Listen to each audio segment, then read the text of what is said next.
ನಮಸ್ಕಾರ ಎಲ್ಲರಿಗೂ. ನಿತ್ಯ ನೂತನ ಈ ಭಾವಚೇತನ ಈ ಸಾಲುಗಳಂತೆಯೇ ಬೆಳೆದಂತೆಲ್ಲ ಆಲೋಚನೆಗಳು ಹೆಚ್ಚಾಗುತ್ತಾ ಸಾಗುತ್ತವೆ. ಸರಿ ತಪ್ಪುಗಳ ದ್ವಂದ್ವದಲ್ಲಿ ನಮ್ಮನ್ನೇ ನಾವು ಮರೆಯುವಂತೆ ಮಾಡುತ್ತವೆ, ಬದಲಾಗುತ್ತಲೇ ಇರುತ್ತವೆ. ಈ ಕವನವನ್ನೊಮ್ಮೆ ಕೇಳಿ, ನಿಮಗೂ ಈ ಅನಿಸಿಕೆ ಬರಬಹುದು. ಕವನದ ಶೀರ್ಷಿಕೆ ಮನ ತುಂಬಿ ನಗಬೇಕು, ನಾನು ಮನ ತುಂಬಿ ನಗಬೇಕು. ನಮ್ಮನ್ನು ಆವರಿಸಿದ ಪರಿಸರದೊಳಗಿನ ಅಂತೆ ಕಂತೆಗಳ ಗದ್ದಲದಿಂದ ಕನಸುಗಳು ಮಂಕಾಗಿವೆ, ಕಣ್ಣ ತೇಜಸ್ಸು ಶೂನ್ಯವಾಗಿದೆ.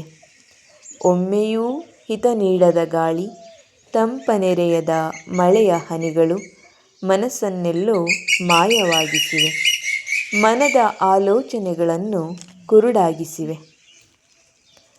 ಜಗತ್ತು ಮೊದಲಿಗಿಂತ ಭಿನ್ನವಾದಂತಿದೆ, ನಾನಿನ್ನೂ ಮುಗ್ಧವಾಗಿ ಉಳಿದಿಲ್ಲವೆನಿಸುತ್ತಿದೆ. ಉಳಿದಿದ್ದರೆ ಚಿಂತೆಗಳು ನನ್ನನ್ನಿಷ್ಟು ಬಾಧಿಸುತ್ತಿರಲಿಲ್ಲ.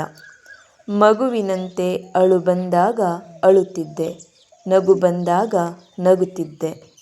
ಹೊರ ಹೊಮ್ಮುವ ಭಾವನೆಗಳನ್ನು ಮರೆಮಾಚುತ್ತಿರಲಿಲ್ಲ, ಹೊಮ್ಮುವ ಭಾವನೆಗಳನ್ನು ಮರೆಮಾಚುತ್ತಿರಲಿಲ್ಲ. ಆಕಾಶವೇ ತಲೆ ಮೇಲೆ ಬಿದ್ದಂತಿರುತ್ತಿರಲಿಲ್ಲ, ಆಕಾಶವೇ ತಲೆ ಮೇಲೆ ಬಿದ್ದಂತಿರುತ್ತಿರಲಿಲ್ಲ. ಒಮ್ಮೆ ಅಂಬೆಗಾಲಿನ ಮಗುವಾಗಿ ಹಿಂತಿರುಗಬೇಕು, ಹೆಜ್ಜೆ ಇಡುವುದು ಕಲಿಯಬೇಕು, ಮನ ತುಂಬಿ ನಗಬೇಕು, ಚೈತನ್ಯದ ಚಿಲುಮೆಯಾಗಬೇಕು, ಚೈತನ್ಯದ ಚಿಲುಮೆಯಾಗಬೇಕು, ಚೈತನ್ಯದ ಚಿಲುಮೆಯಾಗಬೇಕು, ಚೈತನ್ಯದ ಚಿಲುಮೆಯಾಗಬೇಕು. ಎಲ್ಲರಿಗೂ ಧನ್ಯವಾದಗಳು.